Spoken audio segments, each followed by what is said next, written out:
tresno kali welasku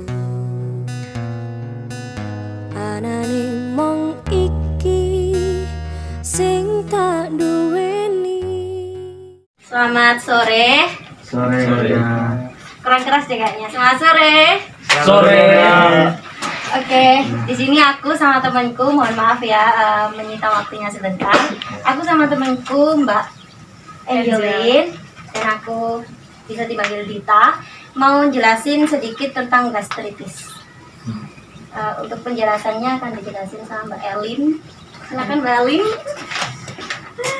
Nah, di sini teman-teman tahu nggak sih gastritis itu apa? Gastritis itu penyakit yang sering diderita sama anak-anak kos itu loh, yang kalau pagi makannya mie, yang makannya cuma sehari sekali gitu kan. Bokek, apalagi kalau tanggal tua gitu kan. Gastritis itu gastritis itu penyakit sama anak muda itu sering dianggap sepele, tapi sebenarnya itu penyakit ini tuh adalah penyakit yang benar-benar fatal kalau tidak ditangani gitu loh. Jadi benar-benar kita sebagai manusia itu harus punya pola makan yang teratur, nggak makan mie terus, nggak makan yang instan, nggak makan yang asam, yang pedas, biar nggak kena penyakit mah. Terus gejala dari mah sendiri tuh itu loh, nyeri di ulu hati. Kalau kalian nggak makan sehari kan biasanya kan nyeri kan di ulu hati. Terus mual muntah, terus ada lagi lemes. Kalau nggak makan kan pasti lemes. Saya kan nggak ada karbohidrat yang diubah jadi tenaga, jadi kan lemes. Terus nafsu makan itu cepat menurun, wajah itu juga pucat dan keluar keringat dingin. Terus sering bersendawa pada kondisi yang parah, bisa terjadi muntah darah. Nah, benar banget. Apalagi kalau misalnya udah muntah darah tuh ya, karena lambung itu kan organnya itu organ terpenting dalam pencernaan nih. Kalau satu organ penting ini bermasalah, penyebabnya pasti kematian kan. Nah, gimana sih biar nggak kena emah ini? Sebenarnya untuk mencegah ini tuh mudah banget sih, kayak mengatur pola makan. Kalau misalnya nggak bisa, waktunya nggak ada, seenggaknya sempet-sempetin makan roti lah biar nanti lambungnya tuh nggak kosong. Kalau lambung tuh udah kosong 2-3 jam itu asam lambung itu pasti naik. Lalu menghindari makanan pedas, asam, dan minuman bersoda. Nah, makanan pedas sama asam ini kan bisa memicu asam lambung kan. Terus minuman bersoda juga itu juga bisa mengiritasi ke mukosa lambungnya. Terus menghindari stres. Nah, ini biasanya tuh mahasiswa, apalagi anak kos itu sering stres. Bener gak sih? Sering stres gak kalian? Sering. Kenapa nih? Stresnya kenapa? Nah, itu tuh faktor. Kalau mikir, aduh berasku habis, gimana nih mau makan, gak bisa, terus akhirnya stres ke lambung, asam lambung naik karena stres itu tadi, wah itu bahaya. Kalau mau mikir beras stres, mikir biasa aja, aduh berasku stres, ya udah gak apa-apa. Terus aku gak makan kak, kalau gak aku mikir. Numpang makan dulu ya sama temen, nanti diganti. Terus menjauhi rokok dan alkohol. Nah, ini juga penting banget, rokok sama alkohol. Rokok itu selain ke lambung juga ke paru-paru, ke darah juga. Terus alkohol juga sama, bisa sampai ke otak, terus bisa membuat stroke. Aduh, itu fatal banget. Ginjal ya. Yang suka merokok sama minum dikurangin ya. Iya. Konsumsi makanan yang sehat seperti kata Mbak Anjel tadi, jangan tiap pagi makan mie aja. Kalau bisa makannya mengandung protein kayak tempe, tahu kan, tahu sama tempe? Tahu. Nah, itu kan juga bisa. Terus banyakin makan makanan yang mengandung karbohidrat kayak nasi, roti, itu tuh bisa menurunkan asam lambung. Terus tapi ya jangan banyakin nasinya banyak, lauknya sedikit, itu ya jangan, nanti obesitas.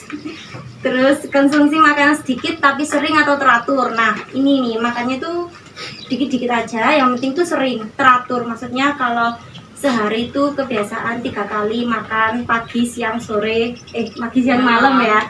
Pagi, siang, malam itu diteraturin setiap hari itu pagi, siang, malam. Jangan pagi makan, sore nggak makan, malam baru makan. Makannya mie sama pedes-pedes lagi, aduh Stres lagi, Stres mikirin lagi. tugas kuliah. Merokok lagi, Aduh. minum lagi.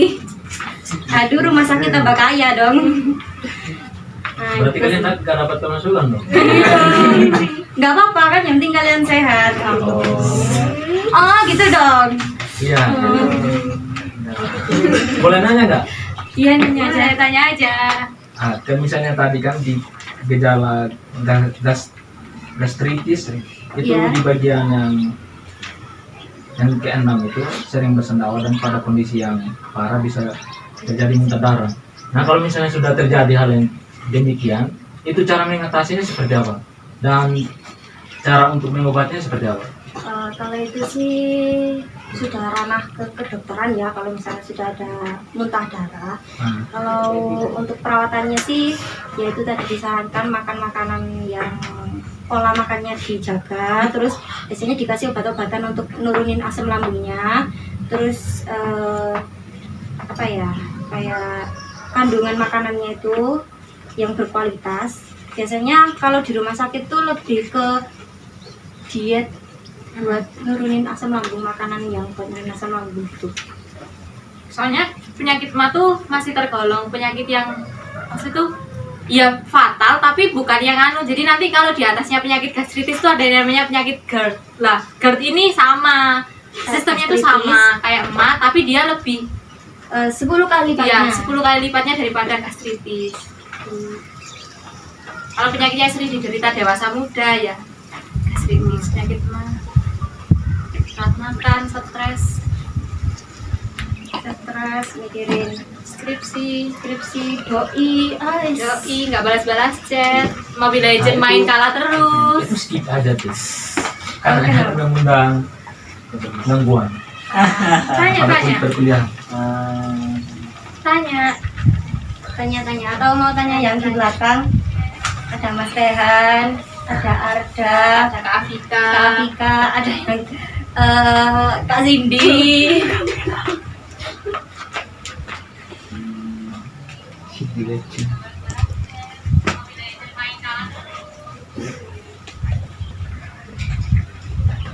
Oh iya, sama satu lagi. Hmm.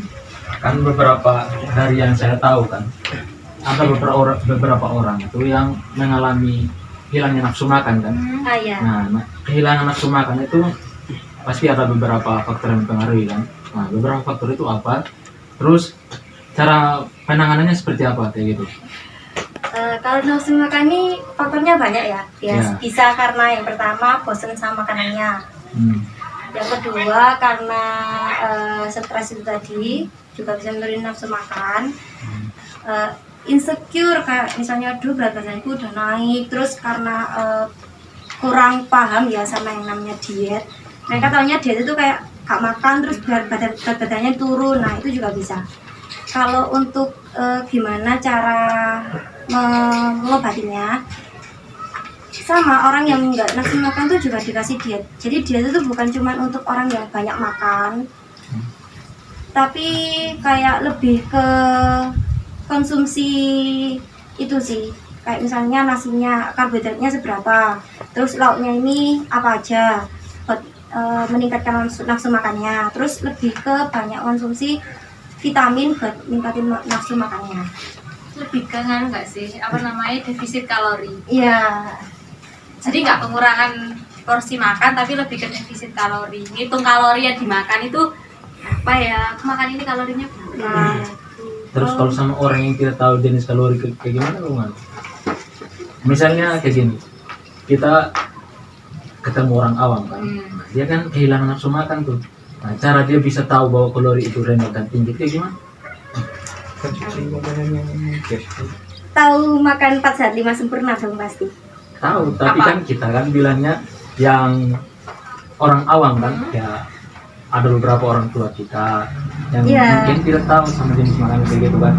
Nah gini, kalau misalnya orangnya nggak tahu nih, terus kan nggak mungkin kayak kamu defisit kalori aja kan, dia kan kamu kan defisit kalori gitu kan.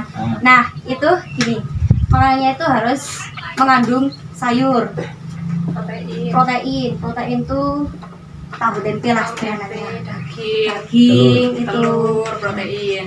terus nasi, Karbohidrat. nasinya yang banyak, terus lauknya dikit. Kalau bisa sih nasinya itu lebih sedikit daripada lauknya, banyakin lauknya buat melengkapi kekurangan yang ada dari tubuh kita.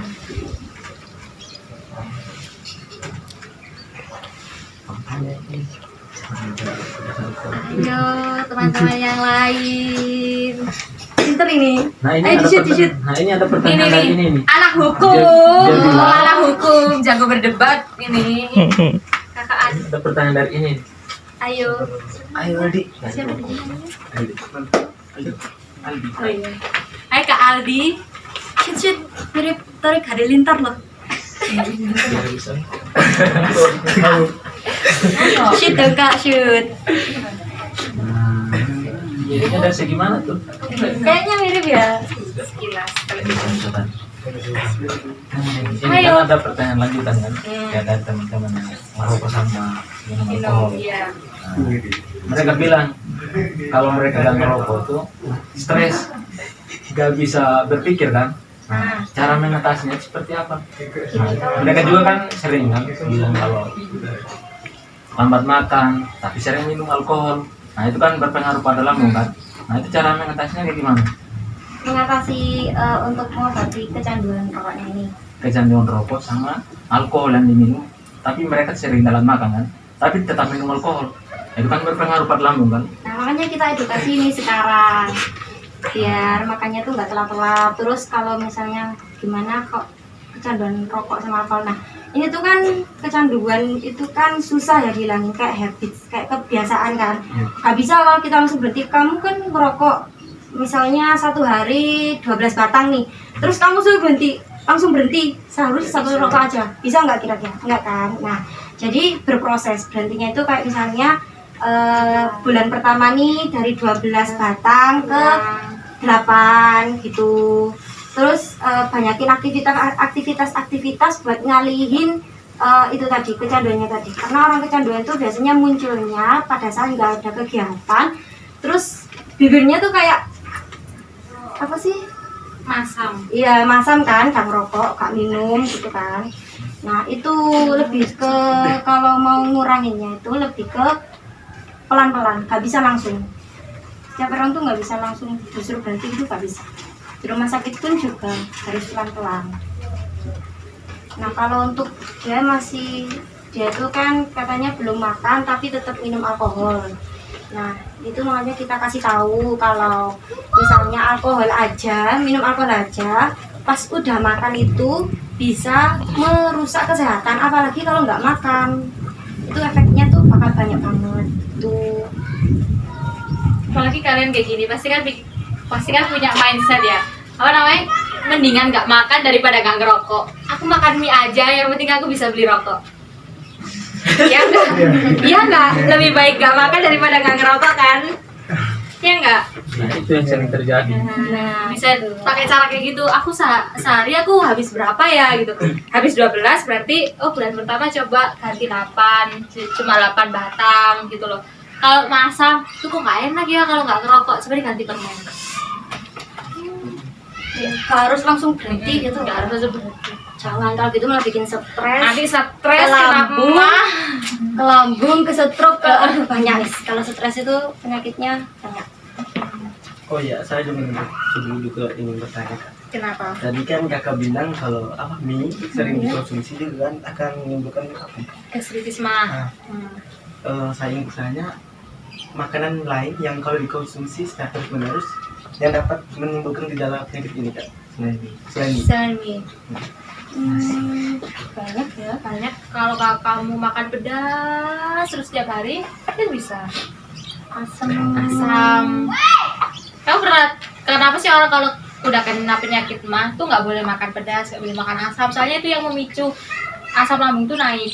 Apalagi kalau kamu sehari belum makan terus langsung makan pedas, sekali makan tuh langsung pedas. Dipengaruhi sama faktor ya, kayak faktor pola makannya nggak teratur, itu baru bisa muncul. Kalau kitanya pola makannya tuh bagus, terus tapi suka makan pedes, terus itu masih aman lah. Kalau pola makannya udah nggak teratur, terus yang dikonsumsi itu nggak higienis, terus makan pedes terus, Asam itu terus. Stres. ya bukan tidak mungkin munculnya si emah ya. Iya Pak. Jadi nanti kamu kenalan sama emak. Jadi kamu punya emak di sini. Kalau misalnya makan mie campur nasi Nah itu karbohidrat sama karbohidrat. Gak ada proteinnya. Gak ada. Itu sih bukan lebih ke emah sih, lebih ke penyakit lain. Kalau campur-campur kurang sehat. Dia kan karbohidrat sama karbohidrat. Gak ada mineral, Gak ada vitaminnya. ke tubuhnya, cuman Cuma jadi tenaga aja toh. kalau dibuat rebahan jadi lemak. Kebanyakan karbohidrat itu nggak baik. Kekurangan karbohidrat juga nggak baik. Jadi harus seimbang. Iya. Selain memberikan kekuatan juga memberikan penyakit. itu aja Kak. Udah gak ada pertanyaan lagi. Udah ya. Udah ya. Masih banyak loh penjelasannya. Ya, Habis ini nanti tanya-tanya di balik kamera. Tanya wes gak apa-apa. Tuh tanya kakak Angel juga bisa. Nah, ini hubungi nomor di bawah ini ya. Editin ya di bawah ini. Di bawah ini nanti kasih nomor ya kak ya. Terima kasih atas waktunya. Mohon maaf kalau ada salah kata atau penjelasan yang kurang jelas. Terima kasih. Selamat sore saya dan Angel. Pamit Kami undur diri. Udah. sore. Sama. Ayo.